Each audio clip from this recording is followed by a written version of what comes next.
I'm live. Hello. Hello, everybody. Hello, anybody. Someone give me a notion about whether the sound is working well. I hope it is. I had some sound trouble a few sessions ago and also yesterday with a video I put out. Someone say, it sounds good if it does. And if it doesn't, tell me so. Okay, I'll assume it sounds good and that you can hear me, or that you'll tell me if it doesn't sound good. Anyway, hello. This has been a fascinating. Oh, good. Thanks a lot, Fun Monster. Good to see you here, by the way. Um, it's been an interesting week. Uh, my weeks generally are these days so much on my mind. Um, I'm assuming some of us will be out at rallies today. I have ordered a George Washington costume. Uh, I'm, I'm getting into costumes these days. My cosplay collection is really growing. I've got a new shirt for people with daddy issues. This one I'll be wearing soon as Magnificent Mike. Um, uh, and yesterday I came up with a whole new complementary way to work. So, I've been doing this thing called, hey, Michael, good to see you.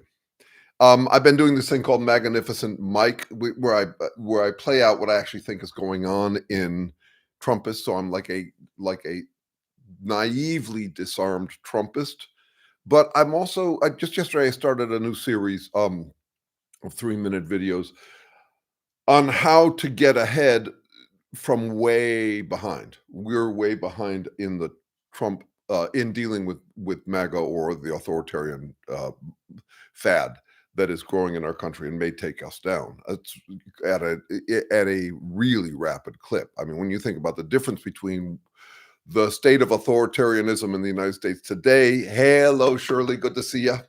And last week, we're galloping that way. It's a race to shithole countrydom as soon as possible, with the 2 Minnesota lawmakers attacked in political violence today, all of that. Anyway,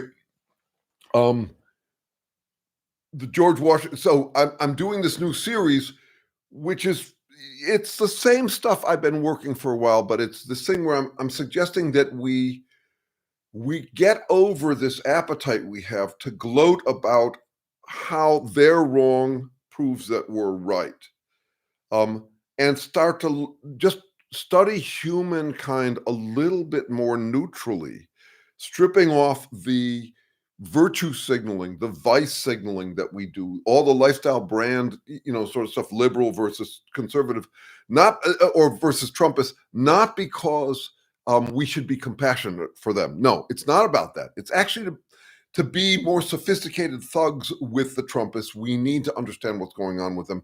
And we also need to avoid this thing I've been talking about a long time, which is I don't want to pull them off their high horse so I can mount their steed instead. That's not effective. It's not useful.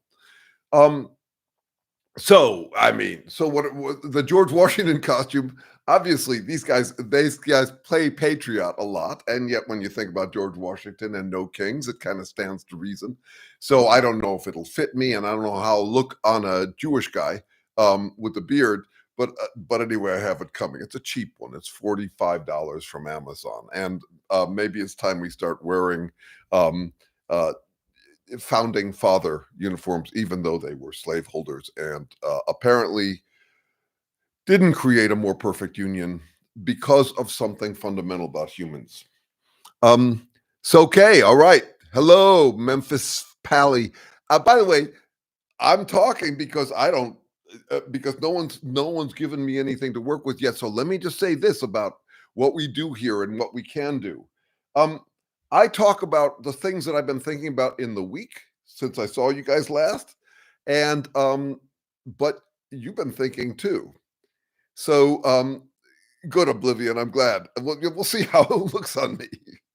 I may end up sending it to you if I can't return it and it doesn't look suitable on me. I don't know if it comes with wooden teeth. That's a real good question. Did it come with that? At least I want the powdered wig. A more perfect union, not the perfect union. That's an interesting thing. My dad used to be fussy about language, and he said you don't.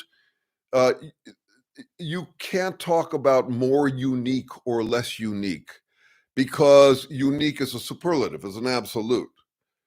And yet, I did read in some book about writing. No, actually, you can. You can talk about more perfect, and it does relate to this question about superlatives. Something I made a video about yesterday. So I'm going to try to tie some things together here. Sorry, I didn't sleep especially well last night, but I'm going to try to tie something together that came to me this week. I think we live in fear of self-disappointment, of looking at ourselves and being crushed by who we turned out to be. I think that would be a very vivid and yet unconscious or subconscious concern for people. God forbid I should have to look at myself and be disgusted, disappointed, something like that. I think this is universal for humans. And I think that that's one of the main reasons why we grasp at beliefs for relief, and so why we would choose a lifestyle brand, and why we would want it to be a lifestyle brand that we associate with goodness, on whatever dimension. I'm just trying to change my lighting here a little bit. Oh, a little bit more moody. There we get there. Okay, so we would tend to accumulate any ornamentation that would keep at bay the question of whether we're good enough. This was in part inspired by that thing I made a video about a couple weeks ago. Those lessons I learned from my ex-wife. We don't fall in love with other people primarily for how they feel, but how we feel about ourselves with them. It's at least an interesting idea I'm playing with. We don't fall in love with beliefs because of how they feel. We fall in love with beliefs because of how they make us feel about ourselves. And that would be true of lifestyle brands, and that would include anything spiritual or religious or political or philosophical. Um, I opine, therefore I am. That is, I have opinions, and therefore I am. I have good opinions, therefore I am good. That would be a human thing. And I don't see anything wrong with it, like fundamentally wrong with it. I think it's just the human condition. I do think there's a problem if we can't admit that that's what's going on for us. If we can't kind of monitor that appetite, because what you get at the extreme, like in Trumpist or in Rajneesh or in um, communism, once again, the lifestyle brand isn't the issue. Is you get the treatment of it in terms of superlatives. I'm not better. I'm best. I'm infinitely best. I like to feel good about myself. I want to keep at bay the dreaded feeling of disappointment with myself. I want to be over the question of whether I'm good enough. I want to just have confidence to spare. I'm going to accumulate anything that sounds good. I will claim it for myself. If it's good, it's about me. If it's bad, it's about anybody in my way. Right. Trying beings. Yes, we're talking about trying beings. So I'm trying to feel good about the trying being I am, because I don't want to have to try to figure out what trying I should do. I'm doing the trying I'm doing, and I don't want to have to rethink it. It's exhausting to rethink it, because if I have to rethink the trying I'm doing, that means that the trying I'm doing is insufficient, and I don't want to feel that way. I'm giving voice to what I think would be the human condition for all of us. So what do you get? You get this thing that I was part of movements that were very much like this on the liberal side of things. And in a way, all that the Trumpists have done is done it to infinity. Anything that sounds good is about them to infinity. Anything that sounds bad is about anybody in their way to infinity. That's all they've got going on. And you can imagine how hard it would be to get them off of that, um, because they're winning at it. And we're not keeping up because we're not paying. We're were debating the merits they claim for themselves. Hey, Niels, good to see you. Good to see all of you. And by the way, I'm talking because no one's given me anything that they need that they want to talk about. But there is one connection I want to make to last week. Someone who's probably not here yet raised a really interesting question for me that I talked about with Terrence Deacon, my research colleague, and the love of my life, this frumpy professor with whom I just took a walk this morning. How would you? The way I framed it was, how would you asshole proof a religion? And we had a conversation about it this week. And he said, that's what science is. Science is an asshole-proofed dogma. And I said, yes, that makes sense to me. That is, the whole point with science is that there is no dogma. It's an anti-dogma dogma. It's heavily biased against the bias of absolutism, of infinite clarity, right? Surely I'm going to come right to what you just said. So, but the thing is that it doesn't get your rocks off the way that religion does or dogma does. So science is disappointing that way. I've long thought that we're trying to do two completely different things with the same material. You got reality, you got evidence from reality. And one of the things we're trying to do is come up with the likely story. What's likely to be true about reality? But the other thing we're trying to do is come up with the likable story. That is what's comfortable, what's satisfying, what's reassuring. So Terry's point was, well, if you wanted to asshole proof a dogma, it would be asshole proof the way that science is. And it doesn't mean science, he means scientific progress.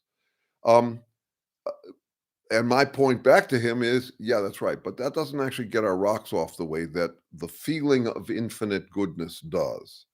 That is such an attractive, appealing offering. So I think that leads me back around to this kind of general statement about it. We all got to feel good about ourselves. It's really hard. It's going to get harder and harder to feel good about ourselves as the world gets wigglier and wigglier. How do we do that while keeping track of reality? How do we do that without falling down what I call a dissociation death spiral? Really good questions. And I think that's kind of what we're here trying to figure out. So this is why I'm so interested in what I've called variously id exercise, that is exercising our ids, off jerking, strategic gullibility, optimal illusion, safe escapism. I think we need the reassurance we get from something like religion. Okay, for the curious science is okay. By the way, it is you who raised this question, and I have many colleagues who feel the way you do about it. I disagree. For the curious among us, science is way more exciting than religion. One of my earliest mentors, and you could say encouragers, is this woman named Ursula Goodenough. Ursula was a kind of a pioneer geneticist. She wrote one of the biggest, one of the most successful early textbooks on genetics. She's a microbiologist of some renown. She was at Harvard. She ended up at WashU. And she dug what I was doing early on. She was like one of the first people to get what I was doing. She introduced me to Terry. Really important to me. She also introduced me to nicotine gum. She does it. And yes, I'd follow her anyway. Anyway, she wrote a book called The Sacred Depths of Nature.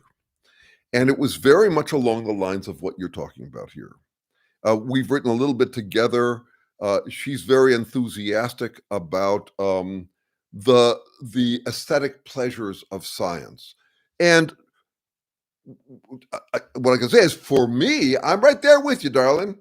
I disagree with what I just said. For the curious among us, science is way more exciting than religion. I agree. But being scientific about the social world we live in, would you say that is true for everyone?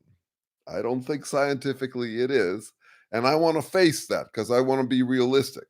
I want to be realistic about how unrealistic humans have to be. So I'm trying to be as realistic as possible, including realistic about how unrealistic humans have to be. Now, one of the ways that I do that is I recognize that if I were them, I'd be doing exactly what they're doing. If I had a different life than the one I've had, I would I would find religion more safer. Um, people.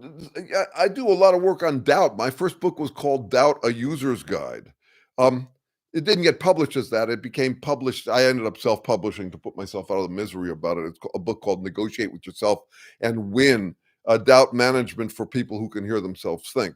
Um, but people said, "I love doubt. It's exciting to have doubts." Yeah, it's exciting to have doubts when you're playing video games or when you're doing some creative act. It is not exciting to have doubts when the question is which unlikely to work treatment you want to give your child or yourself for the cancer you're dealing with. Doubt is not fun if the stakes are high. So for me, I can afford a lot of doubt. And this is something I've also been trying to work out this week, how to talk about this in the cleanest way as possible. I think I have faced a fair amount of self-disappointment, um, and gotten comfortable with it because in my case, most of my self-disappointment was relatively safe. That is, I wasn't gonna fall off the edge of the earth when I was disappointed or disgusted with myself. It was something that I could do with a safety net. I lived a cushy life. I've been comfortable. So it's not bravery that makes it so I can stand disappointment in myself. It's safety. And that is why I can afford to be curious, and I have to respect that other people can't afford that. If I had been more education deprived, if I had lived my life closer to the edge, and, yeah, I had a conversation with someone who's in this conversation here, I won't mention names, and hats off. I mean, this is a person who had a much rougher childhood than mine.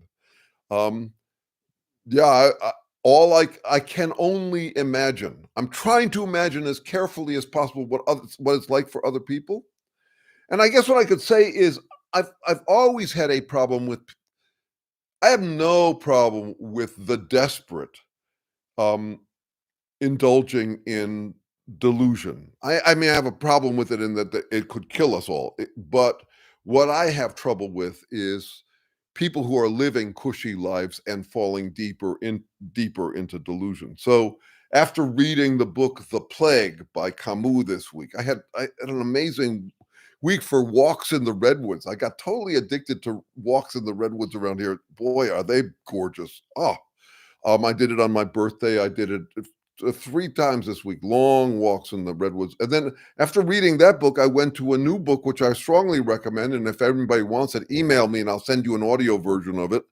It's a book called The Haves and the Have-Yachts. It's a collection of essays by a journalist, essays that were in the New Yorker, about the psychology and lifestyle of the very wealthy. So for a long time, I've noticed that delusion or fantasy or escapism is what we call in economics a Giffen good. It's something you buy more of if you're really rich, and it's something you buy more of if you're really poor.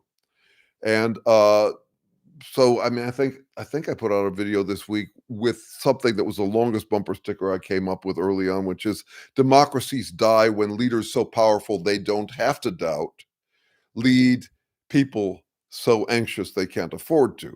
And I think that's kind of what we've got going on here. I mean, I came up with that in 2004 or something.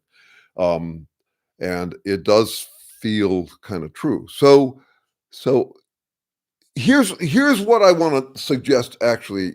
And I wish I knew how to pronounce your name. It's KLTN. Um, you disagree. Here's what I'm asking people to do. I'm asking to keep the curiosity alive and to do that to not fall off into a kind of grandstanding that comes naturally to us. This was in part inspired by going to a meeting this week put on by a friend of mine. It's a group of people in their 70s, guys in their 70s, dealing with retirement and all of that. And he invites me along, and I don't feel retired at all, but I'm listening to this conversation. And this is in Berkeley. These are all kind of activist types of one sort or another, filmmakers, journalists, all of that. And we went around and people talked and you know, I'm of a culture where talking is I opine, therefore I am. That is, we are prone to talking. We like to talk. But what we mostly like to do is talk in ways that accumulate or ornament on us signs of our exceptional virtue. That's what, and I heard a lot of that in this conversation. I've heard a lot of it in my culture for a long time. It's what I've called the tuck and duck. So you and I could be talking about something and a word will come up and you'll have an association or I'll have an association in our mind that word is good or is bad. Karen, now I know who you are. All right. All right. So that's especially interesting. Karen. All right. Because we've also talked about supernaturalism. So interesting. Yeah. So there's religion, there's spirituality, there's a whole collection of things. So what I want to ask of us, I want I will come back to that, but here's the thing. So imagine we're having a conversation, and then these words will dangle down, and the words will drop down into conversation, and there'll be a word that sounds positive or a word that sounds negative. So the tuck and duck is if the word drops down and it sounds positive, the conversation then goes to, oh well, I fit under that. So you tuck yourself under the positive words. And then if a word drops down that's negative, then you're ducking it, right? Can you hear that in conversations we have? Can you hear how I'm right on the edge of it by pointing it out? Like if I was to use the word virtue signaling at this point, which sounds bad, it sounds bad to the Republicans, but there is something to it. This is like grandstanding or something like that, or brand standing, as I've called it, where you stand under a lifestyle brand. I'm on the verge of it by pointing it out. There are people who think I'm arrogant for saying this cynical thing about human beings, that we do the duck and tuck. So I'm sciencey. I'm a realist. That's me tucking myself under something positive. These other people out there, they're busy doing egotistical things. I'm not like them. That's the ducking thing. So this is a real challenge. And what I'm asking us to do is to admit that we are not exceptional with that. That I'm not actually, that I'm as curious as I can afford to be, but I'm a human being. When I get hate mail, I speed read it. I don't pour over it. I duck it. Okay. If we can get better at recognizing that in us, I think we'll do a better job of carving absolutists a new asshole. I think we'll be better, tougher, more strategic fighters, which includes connecting with them as human beings and also savaging them for their fake exceptionalism. I think we'll do a better job if we are not distracted by the tuck and duck. And so that's what I'm asking. Now let's come back to this thing, Karen. And I hope this is okay with you. So you say science is way more exciting than religion. And I think there's a useful point to be made, a useful observation to be made around this. What is religion? Well, religion is it's a kind of communion. A lot of us have really negative experiences with it. My experience of religion was 7 years in an Orthodox Jewish school, total turnoff to religion. Um, uh, Religion is also, you could say, the technology of uplift. It's a way for people collectively to enjoy. Um, let's see. Chris just said something I'll want to respond to in just a minute. I'll just finish this thought out. One thing that religion also is dualism. Dualism means that there's the natural physical world, and then there's this other world. There's another realm beyond the natural. So, for example, Okay, so what goes on in this other realm? Well, you can say whatever you imagine goes on in it because you have no, it's not natural. You actually can't get any evidence of it. You can only kind of infer that there's a supernatural or another realm because there are mysteries that you can't solve here. So one of the main ways we talk about religion in the sociology of religion is the God of the gaps. The God of the gaps means that when you can't explain something in natural terms, then you fill that gap with something dualistic, something from another realm. So dualism simply means there's the natural realm and then there's this other realm. Okay. So religion, yeah, they cornered the market on dualism for a while, but not really. Even in the sciences, there's a lot of dualism still, um, and in spirituality there is too. The big question, the question that drives all of my work and everything I do is built on it, is this relationship between mattering, stuff matters to you and me, and matter. That's not exactly true, between the physical world and and functional interpretive effort made by selves. I'm a self, I make functional interpretive effort. And I got to explain that. And in general, we've been trying to figure that out for the longest time. And this has been a really important theme to me all week long because I've been reading long surveys of philosophy. And what you got is at the beginning, people are trying to figure out what should I do? What should I do? What should we do? What's good? What's good? What's functional? And then they all, by Plato's time, by that era, early on, when they just started to write things down and not just packing slips, we're actually moving from cuneiform into discourse on paper. What they realize early on, Plato realizes, um, is well, we have biases that could distort what we think is good. So what are you and how could you get as unbiased as possible? And Plato's first move, like right away, is, well, there's an ideal and we can try to get close to the ideal. That's dualism. So even at the beginning of science and philosophy, you've got dualism in there. Here's what I want to get to, Karen. Sorry, I think I kind of got off on a tangent there. My point is, I do not see a difference between spirituality or any kind of occultism or any kind of you could say astrology and the rest and religion, because they all imply that there's another realm where purposeful behavior emerges. So whether you have a God who has a white beard or whether you shave off the beard and disembody him and call him a higher power or a spirit, the real question is, does it want anything? And my answer is I'm operating the assumption that the universe doesn't want anything. Neither the universe or something overarching the universe. They don't want anything. But I fucking want things, and you do too. So that's where I work.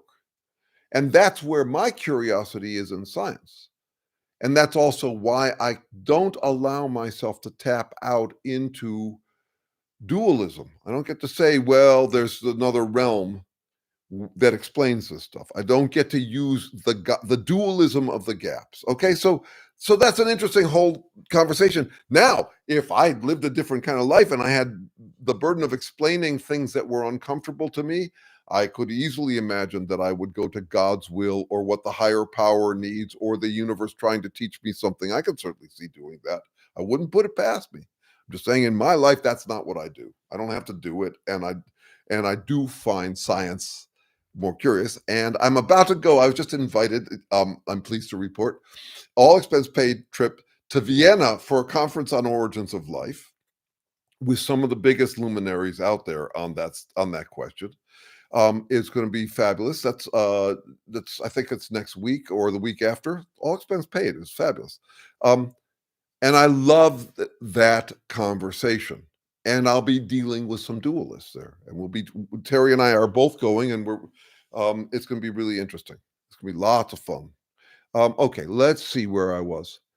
If you could afford anything, what would you want to buy? Conundrum of the rich. Competition becomes the game. Yes, surely if you get a chance, read this book called The Haves and the Have-Yots.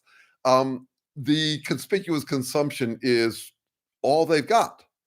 I mean, they've got all this money, and so a lot of it is about the length of their white yachts, and which one, and also the more wasteful the spending, the more status they have. And we did talk about this. I think it might have been in the Sunday meeting. I do have an experience of this. Remember, I had an inherited money, and I got to hang out with wealthy people, and I got to hang out with wealthy people who are wealthier than me, and I had enough to live on.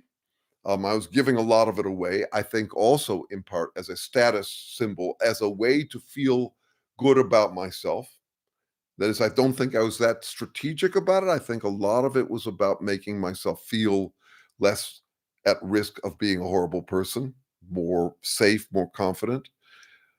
But I do remember feeling punked by people who had more millions than me. That's interesting. I mean, I'm glad to have had that experience because I think I have a window, a very small. I didn't inherit anything like the kind of money we're talking about these days, but given how seriously I took it, how much noblesse oblige I felt, how guilty I felt for it, in part because I didn't know what I was doing with my life. I was, kind of dithering away and with all this money unearned.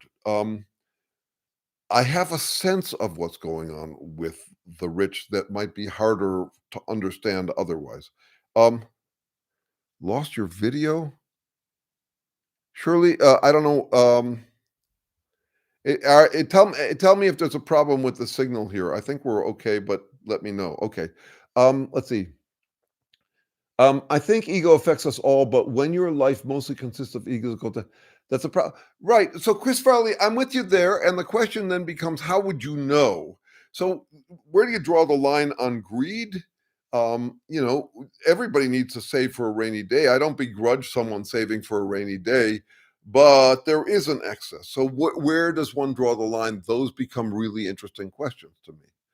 And I also recognize that it's a fruitful exercise in futility to figure out where you draw the line. So, one of the challenges I deal with is that I don't get to say that I don't get to make the platonic move. I don't get. Okay, good. Thank you, Kyle. I'm glad to hear that the video's good. I don't want technological distractions. I have a little bit because I'm looking mighty pasty in here. Let me see if I can fix this. I mean, I'm pasty, but let's see. Oh, there we go. No, that's right. I want a subtler lighting. Okay. So let's see. So I did this video yesterday about iMessages. I had several people this week say, when we work things out, let's work them out with iMessages. I realized I don't trust that idea. I know it's important to the people in nonviolent communication, but I don't buy it. And I realized this week why I don't buy it. It's that we don't know how we feel, and we aren't the authorities on what we feel. No one's the authority on what we feel. I'm entitled to my opinion on what you feel. You're entitled to your opinion on what you feel, vice versa. That is, we're doing guesswork. And a lot of what we do and can do perfectly easily in iMessages, so that speaking about your own feelings, is talk as though we know our feelings and talk about them in a way that is actually moralizing. So for me, moralizing is pretending that the universe is on your side. So it'd be a major reason why we'd have religion, spirituality, supernaturalism. Just think of it as the wild card, trump card. If I could say to you, well, God, my name droppable ally, my imaginary friend, God, who I have humbled myself before, um, prefers this, and I'm allied with him, and I prefer that too. Basically, what I'm saying is that the universe is on my side in this debate, and you can do that in iMessages. You can do that with God. You can do that with a supernatural. You can even do it with biology. I mean, and the reason we'd want to do that would be huge. I mean, can you imagine? We're having an argument, and what are we going to try to pull out for credibility? We're going to try to pull out some supernatural wild card trump card. What I mean by wild card trump card is it's supernatural, which means that we don't have any direct evidence of it, so I can believe anything I want about the supernatural. And it's super. It trumps things. So all I got to do in a debate is say, yeah, but you don't understand. The supernatural wants this. And it doesn't matter whether the supernatural's got a beard or not. That's not relevant. The question is, does the universe want anything? And I think it doesn't. I am operating on that assumption, and therefore I don't get to draw the line and say when ego becomes a problem. I get to try to draw the line carefully, but I don't get to claim what we call a deontological moral standard. That is, that there's something the universe wants. To give you a sense of how much of a bind this is for me, I believe the minimal meaning of life is to not end it. And I also think that the minimal meaning of life is to not end human life, because we're some of the only things around that can speculate about the whole ball of wax and us in it. I think that's valuable. But I cannot come up with a surefire argument to convince a psychopath of that. That is, I try. It's a fruitful exercise in futility. It's futile because I don't get to pull out my ass some supernatural command. That's, if you're really going to go scientific, that's what you gotta admit to that. You gotta drop this sense that you are the authority on what the universe demands. I know what we demand. I know what I demand. At least I know what I demand. But it's a negotiation. You know, Darwin described his theory as the beginning of one long argument. I think his theory is about one long argument, that life has been doing this all along. Okay, so let me see. I'm going to try to catch up on some arguments here. God is ego and devil is ego. God is the devil. It's just mirror image, an archetype that's not actual. And they follow, idolize, and worship. But in reality, it's actually self-worship. Amen to the self-worship bit of it. And this is where I come back to that thing that I learned from my ex-wife. Fabulous thing.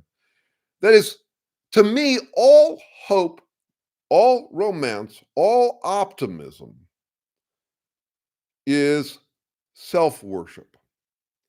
It's not exclusively self-worship, but if we don't recognize the way that what I hope for is what I hope for, the happily ever after I imagine with romance is on my terms. My optimism is optimism that what I want to happen will happen. So if we don't recognize that subjective element of it and how it would fit into this need to keep at bay any sense of our self-disappointment, it's going to be very hard for us to have any kind of moral negotiation. So my argument in this video I put out yesterday was iMessages don't work. Preferences do.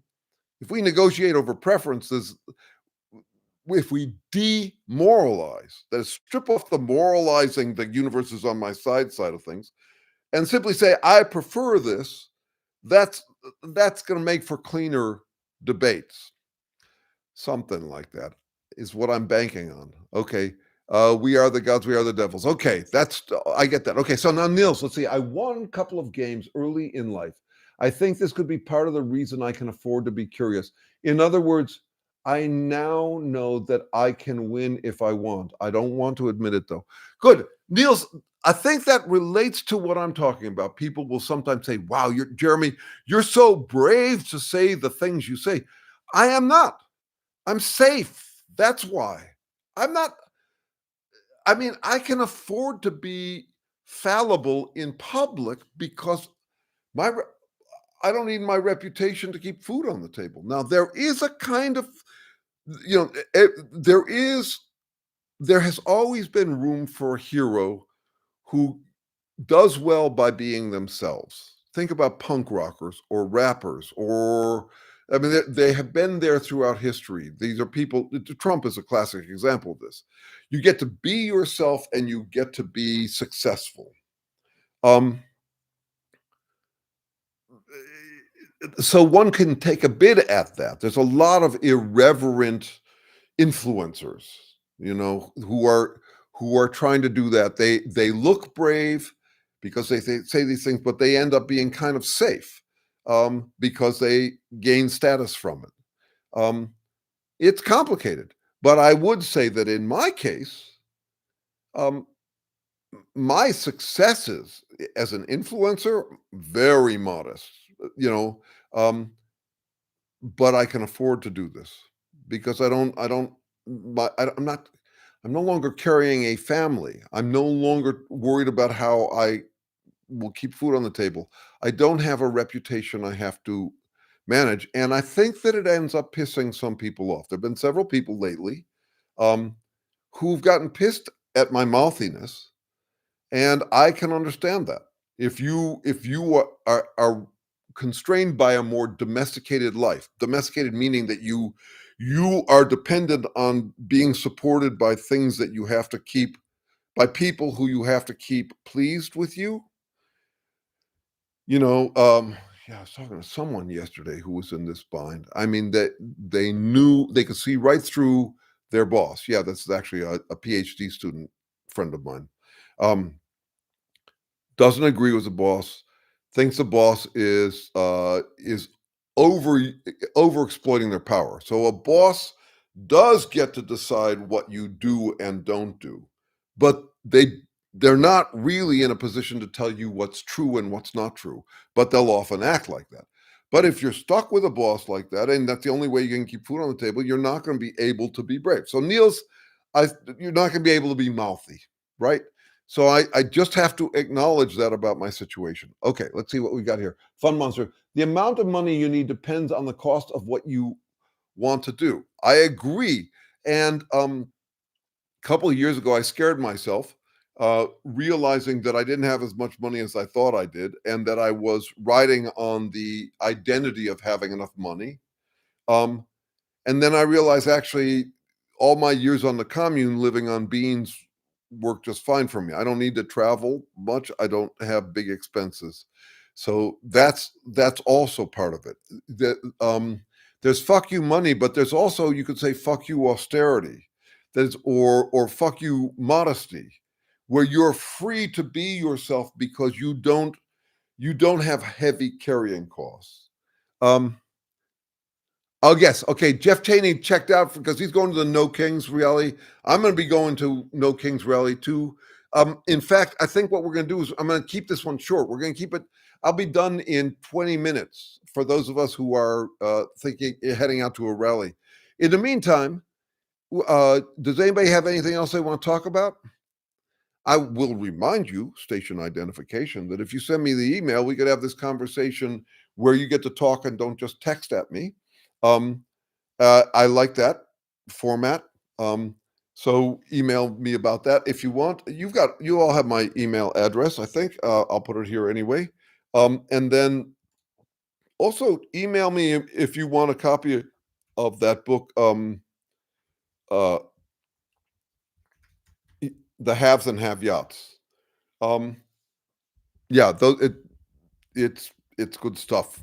It's good writing, but it's also an insider's view. He's got to interview the super wealthy, and I think it's really important for us to try to understand better what makes them tick, like time bombs. And once again, the trick to understanding what makes people tick is to get yourself out of the way, to get your moral outrage out of the way, to not do this thing where you just study what humans are like and recognize your potential to be like that. Um, One way I do that is through the mantra, if I were them, I'd be doing exactly what they're doing. Um, just to put yourself in their shoes, try to remember the ways in which they could be your shoes or were your shoes. Um, and all of that is in an effort to figure out how to deal with them more strategically. So I can laugh at someone whose behavior isn't going to affect me. Live and let live is easy if I don't have to live with them. But I have to live with these people's decisions. So I'm trying to be as strategic as possible. And for that, I really have to understand what's going on with them. And I have to be and I think about the end game. That is, at the rate things are going, we could be tortured and killed. And the question then for me is, how would I, hey, Good to see you. Ezrael Crowley, good to see you. Um, the question for me is, how do I want to go down if it comes to that? Um, did anybody see this week the thing by Peter Coyote? This went out on Facebook. It was a instructions for how to be at these rallies. It was good and smart and prudent instructions. It included that it was good nonviolent stuff. I don't know if you know who Peter Coyote is. He's a Bay Area hippie turned Zen master, but also was an actor and is now the probably most prominent voiceover for example, um, uh, uh, Ken Burns documentaries. He's the voiceover for him. But he puts out this thing about protest rallies, and in it he describes how this is it's a ceremony.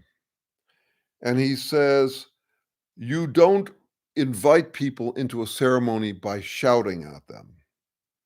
Now, I like that as strategic advice.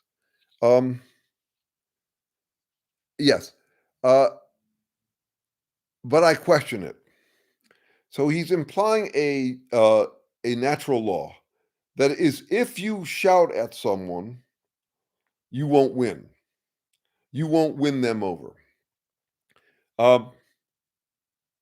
It depends. I mean, it's interesting that he says this in contrast to the Trumpists who shout nonstop. And yeah, when they shout at us, it doesn't necessarily win us over. But there are a bunch of people who said, well, can't beat them, join them. And so the movement is building on this capacity to shout. So what's going on there? Well, I think Peter Coyote, like any Buddhist, is probably getting off a little bit on feeling exceptionally kind, generous, mindful, all of that. So I'm back to the duck and tuck and how it can distort our strategies. Now, one thing that was interesting, ironic in a tragicomic way this week was that as soon as he put this out, the right wingers took it and used it as evidence that, in fact, the progressive movement was violent. That he was trying to calm us down because, see, we were violent. So this is, I hope you can hear the irony in there, and how it points to a more strategic approach than the kind of grandstanding that comes so naturally to us, where because these other people are bad, I'm good. What we call defaulty logic or exempt by contempt. Since I have so much contempt for their aggressiveness, that means that I'm good. So this is a theme, soon to be another minor motion picture. I'll probably make it today or tomorrow. I noticed this early on, and this will tie back around to everything I've been talking about, and a fine place to close unless we have something else we want to talk about. May you have formidable foes. Early on, I noticed that that evolutionary theory and atheism's the growth of our understanding of the world as evolutionary atheists was stunted by how easy our enemies were to ridicule. So I like a lot of the writing done by the new atheists, but I also notice that they're not getting around to some of the big questions that natural selection doesn't solve. These are scientific questions, but I think the reason they're not is that it's so easy to ridicule religious ideas. And so I think the same is going on with us and MAGA. That is, there's so much self-satisfaction to be had in ridiculing the folly of the MAGA people that we end up not noticing where we need to grow our skills. It's an easy off ramp. So we watch so many videos in which they say, see, look at what the Trumpists did. They're so hypocritical. See that? And there's a satisfaction in that. And I'm trying, and then the Sunday, every other Sunday group, and beyond that, in all my work, I'm trying to say, yeah, we're not keeping up. We are not keeping up. It's probably, it's may well be way too late to keep up. But we got to get ahead of this. And for that, we have to stop taking refuge in pious failure. We have to stop feeling satisfied that we're virtuous because they're full of vice. I'm saying that and this is not me saying, yeah, we're all the same, or you have to be compassionate for these people. No, I really want to hurt them into submission. I really want to do a better job of disappointing assholes, no matter what their lifestyle brand is, because I don't think we're going to survive otherwise. But I can't do that if I'm grandstanding as though I'm the hero. And I'm a hero because they're such doofuses. I have to be more strategic than that. And that's what I'm asking, inviting of you all. Let's see. Okay. The meaning of Yeah, so ambivalence is the is what I in general am selling um uh as a motivator of curiosity. It's ambivalence, and I think ambivalence is very hard to stomach. So coming full circle, if if if self-doubt is terrifying, and it by default is, then it's very hard to admit to ambivalence.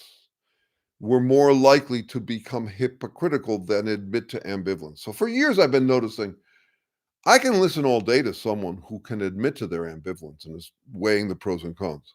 I can listen for about 5 minutes to someone who is expressing ambivalence and denies it. It makes my skin crawl. When I'm listening to someone who says, no, I'm being consistent, but they're clearly oscillating back and forth between um, uh, the, opposite opinions of things. And not only that, they'll often make you wrong for misunderstanding them. I'm not ambivalent. I'm of one mind. You must have heard me wrong. You must have heard me wrong to try to make me sound bad. If it gets to that point with someone, I simply have to pull back from them. And yet I want to understand why people would be like that. And for me, the heart of it is this thing. If if I've got a belief or a commitment that is load bearing, my definition, my comfort with myself rests on this thing. I cannot modify it. It's load bearing. Everything is resting on it. And so this is one of the challenges. I've got to, when I'm dealing with an absolutist, their identity is resting on it. And I can try to dislodge them this way or that. Many people will discourage that. Maybe many people will say, well, you got to make them feel more comfortable so they can afford to rethink their commitments. But that's part of the bind with them, is that as soon as you make them feel comfortable, that's further proof that their beliefs are working. I don't know what to do about this, but I'm thinking about it. All right. Okay, so I'm gonna, if I don't hear anything else, I'm delighted that you've been here. Those of you who were and are. Um, anythings? Anybody want anything? Want to talk about anything? Let's see. Shirley Crane, you can have compassion for the person and revulsion for the incident happening. Yeah, Shirley, this is a big one for me. I mean, it's a major bind for me. Sympathy for the devil, innocent evil. If I were them, I'd be doing exactly what they're doing. And the consequences are horrendous.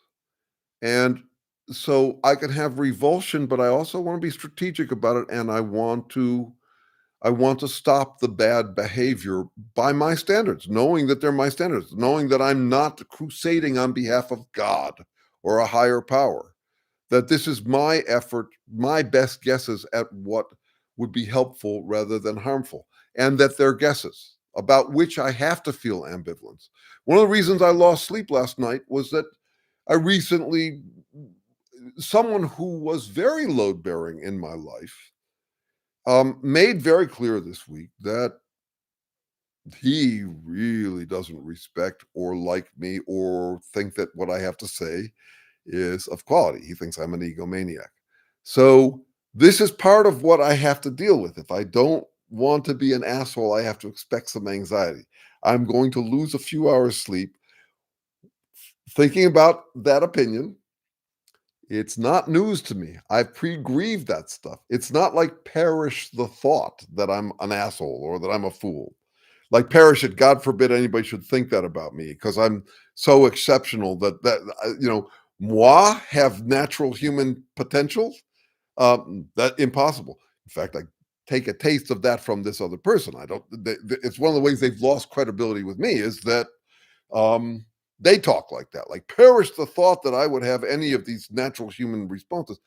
It's not news to me the possibility that I'm an asshole, but there is something to the ongoing maintenance of your best bets, your better bets, that comes from being able to visit the possibility that you don't know what you're doing and don't want to know what you're doing. So I have to be receptive, a little bit receptive to that kind of feedback.